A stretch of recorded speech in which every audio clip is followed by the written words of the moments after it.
అయ్యో అయ్యో అయ్యో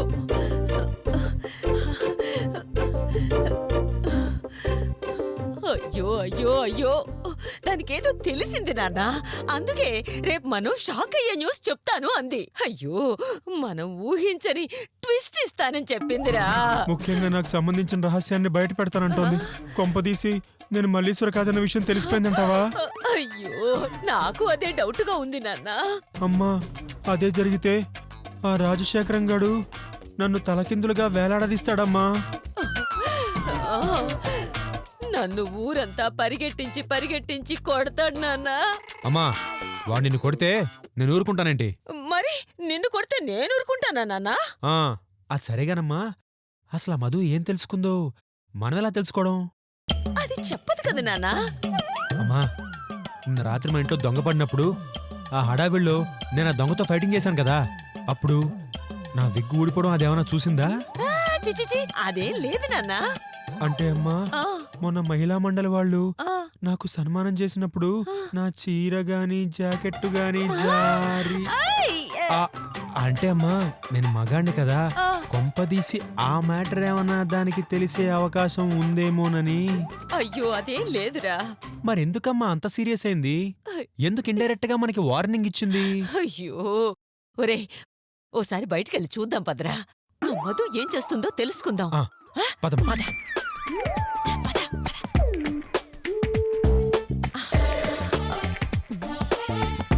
ఒరే రారా.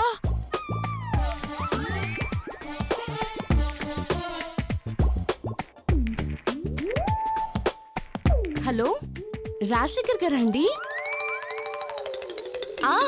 నా అనుమానం నిజమైందండి. అంటే నువ్వు మళ్ళీ కాదని తెలిసిపోయిందా?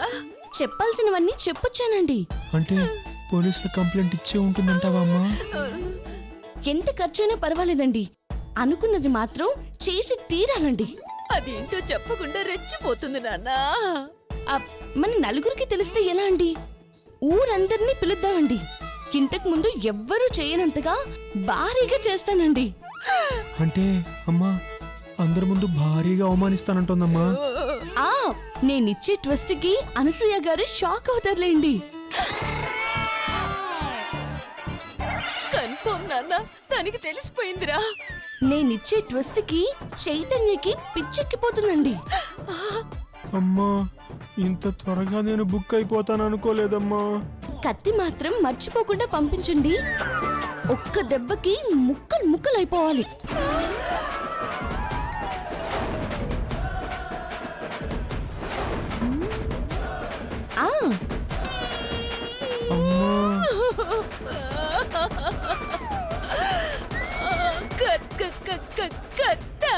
ముక్కలు ముక్కలు అంటోందమ్మా.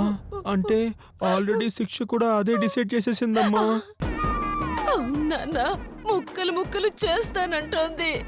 చచా లతా శిరీషలో కూడా తెలియనివ్వనండి. చాలా సైలెంట్ గా పని ముగించేస్తానండి.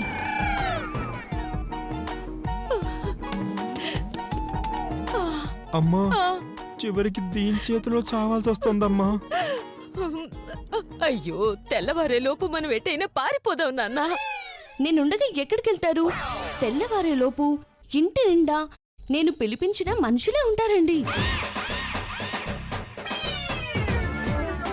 అమ్మా అంటే రౌడీలకు ఆల్రెడీ కాంట్రాక్ట్ ఇచ్చేసిందమ్మా. అవునన్నా, ఇంటి నిండా అంటే కనీసం 100 మందినైనా పిలిచుంటుంది. మనం డబ్బులిచ్చాం కాబట్టి కట్టమంటే కట్టేస్తారు, కట్ చేయమంటే కట్ చేస్తారు. చూడబోతే ఇదో పెద్ద మాఫియా లీడర్లా ఉందమ్మా. అనవసరంగా దీంతో పెట్టుకున్నాం. సరిగ్గా 12 గంటలకి ముహూర్తం పెట్టానండి. చావు కూడా ముహూర్తం పెట్టిందంట నాన్న. అంటే పంతులు గారి పిల్ల కదమ్మా, మర్డర్ కూడా ముహూర్తం చూసుకుని చేయిస్తుందన్నమాట. నేనే దగ్గరుండి లేపుతాను, నేనే దగ్గరుండి కట్ చేయిస్తాను. ఓకే అమ్మా అదన్న మాటలకి భయపడి ఉంటుంది.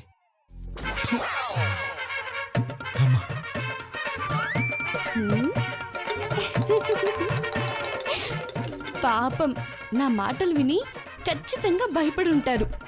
రేపు హ్యాపీగా ఫీల్ అవుతారులే.